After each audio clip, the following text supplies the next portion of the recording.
الحمد لله الذي أبدى الأفلاك والأرضين والصلاة والسلام على من كان نبيا وآدم بين الماء والطين وعلى آله وأصحابه وذرياته وأهل بيته أجمعين أما بعد فأعوذ بالله من الشيطان الرجيم بسم الله الرحمن الرحيم وما أرسلنا من رسول إلا ليطاع بإذن الله صدق الله العظيم وصدق رسوله النبي سبحان اللہ ماشاء اللہ ونحن على ذلك من الشاهدين والشاكرين والحمد لله رب العالمین۔ آئیے ہم اور آپ مل کر سب سے پہلے نہایت عقیدت و احترام کے ساتھ نبی پاک صاحب لولاک جناب احمد مجتبیٰ محمد الرسول اللہ صلی اللہ تعالی علیہ وسلم کی بارگاہ اقدس میں درود و سلام کا نذرانہ عقیدت پیش فرما لے۔ صلی اللہ علی النبی امی والہ صلی اللہ تعالی علیہ وسلم، صلاۃ و سلام علیک یا رسول اللہ۔ ہم دیکھ رہے ہیں کہ علماء کرام تشریف لائے ہوئے ہیں، نظر آ رہے ہیں کچھ وہ ممبر نور پر تشریف لائے۔ تمام علماء کرام اس شہر کے ہو یا قرب جوار کے ہو تشریف لائے ہوئے ہیں، سب سے میری گزارش ہے کہ وہ نیچے آپ کہیں بھی نہ بیٹھیں، وہ آپ کی جگہ نہیں ہے۔ الحمدللہ کمیٹی والوں نے بڑا اچھا انتظام آپ کے بیٹھنے کے لیے ممبر نور بنایا ہے۔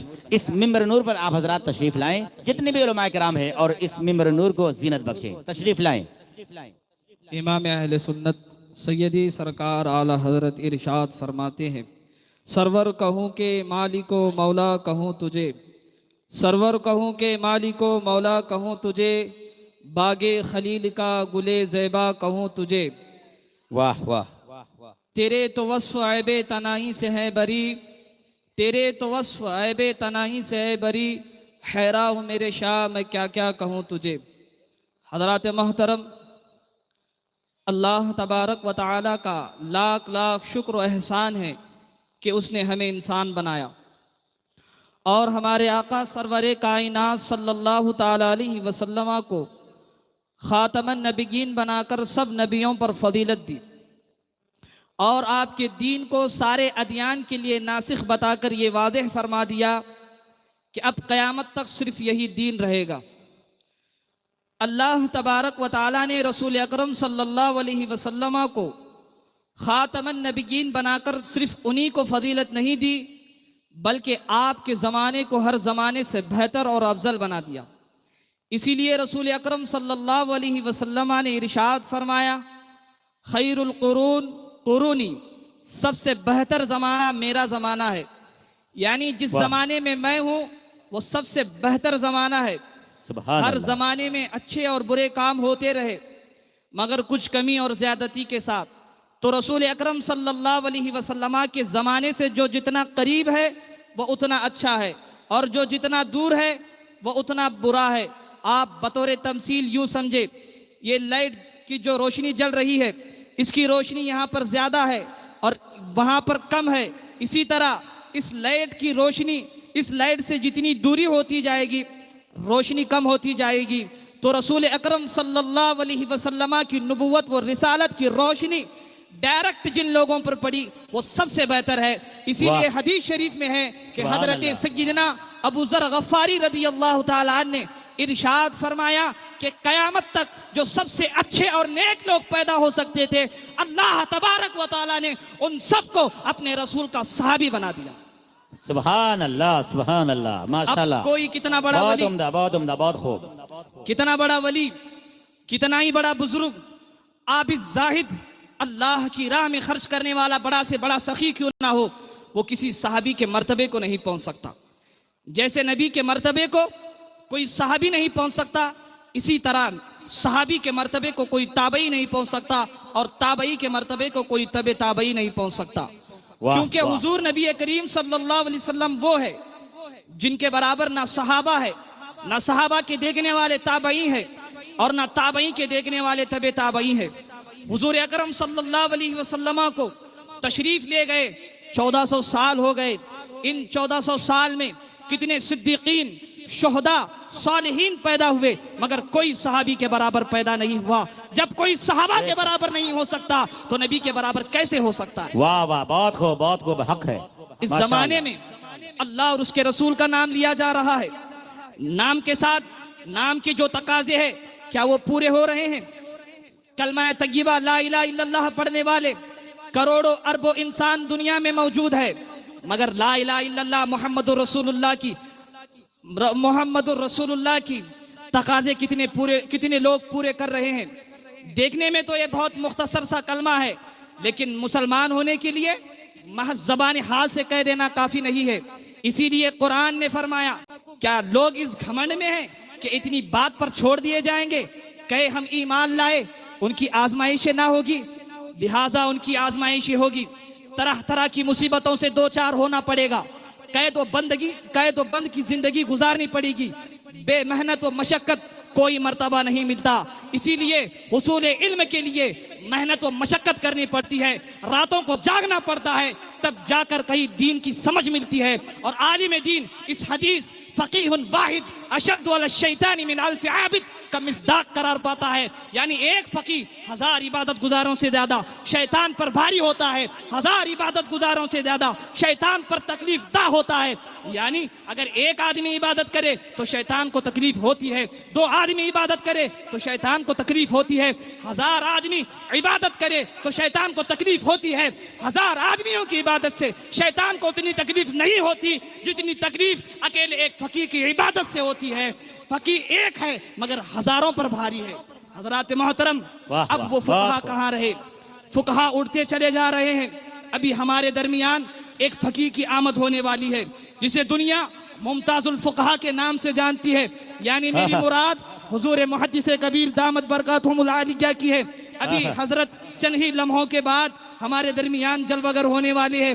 آپ ان کے چہرے کی زیارت کر کے اور ان کے بتائے ہوئے باتوں پر عمل کرنے کی کوشش کریں۔ فقہا اڑتے چلے جا رہے ہیں، فقہ کی تعلیم کمزور پڑتی جا رہی ہے۔ اب تو اکثر مدرسوں میں نام ہی کی تعلیم رہ گئی ہے، رہ گئی رسم ازاں روح بلالی نہ رہی، رہ گئی رسم ازاں روح بلالی نہ رہی، فلسفہ رہ گیا طرز غزالی نہ رہی۔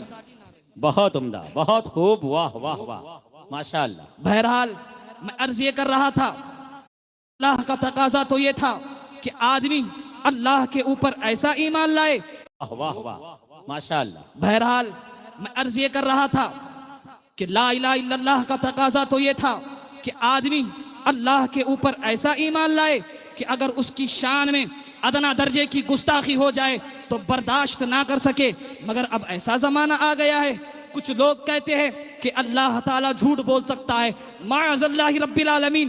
ایسے لوگ بھی پیدا ہو گئے ہیں جو خود کو سچا اور اللہ کو جھوٹا بتا رہے ہیں اور اس کے کمالات میں نقص نکال رہے ہیں۔ اسماعیل دہلوی اپنی رسوائے زمانہ کتاب تقویت الایمان میں لکھتا ہے کہ اللہ تعالیٰ کو غیب کا علم ہر وقت نہیں رہتا، جب چاہتا ہے دریافت کر لیتا ہے، یعنی ابھی معلوم نہیں، جب چاہے گا غیب کی باتیں معلوم کر لے گا۔ حضرات محترم، آپ خود بتائیے کیا لا الہ الا اللہ کا یہی تقاضا ہے؟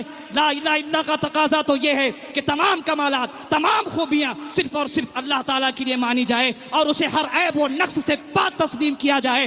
مگر جو لوگ کلمہ طیبہ پڑھ کر کلمہ طیبہ پڑھ کر اللہ تعالیٰ کے ذات و صفات میں عیب نکالتے ہیں، وہ لا الہ الا اللہ محمد رسول اللہ کی حقیقت سے ناواقف ہے۔ جب کلمے کا معنی یہ ہے کہ محمد صلی اللہ علیہ وسلم اللہ کے رسول ہے تو بلا شبہ اس کے نائب بھی ہے۔ جب وہ اللہ کے نائب ہے تو کیا اللہ تعالیٰ کسی کمزور کو اپنا نائب بنائے گا، کسی کم علم کو اپنا نائب بنائے گا، کسی ان پڑھ کو اپنا نائب بنائے گا؟ نہیں نہیں، اللہ تعالیٰ جسے اپنا نائب بنائے گا اسے پورا پاور اور اختیار عطا کرے گا، اسے تمام کمالات عطا کرے گا۔ اگر نائب کے اندر کچھ عیب ہوگا تو اس سے یہی سمجھا جائے گا کہ جب نائب ہی عیبی ہے تو جس کا نائب ہے اس میں بھی کچھ عیب ہوگا، یہ بھی تو عیب والے کو اپنا نائب بنایا ہے۔ اسی لیے اللہ کے نائب کو بھی تمام کمالات سے متصف ہونا اور ہر عیب و نقص سے پاک ہونا ضروری ہے۔ اسی لیے نبی بولیں گے تو سچ بولیں گے، ورنہ نہیں بولیں گے۔ نبی ایسے باکمال کہ اشارہ کر دے تو درخت کو زمین پھاڑ کے آنا پڑے، جانور دیکھ لے تو سجدہ کرے، انگلی کا اشارہ کر دے تو چاند دو ٹکڑے ہو جائے، ڈوبا ہوا سورج آ جائے۔ یہ نبی کا اختیار ہے کہ نہیں؟ اس پاور سے ہم نے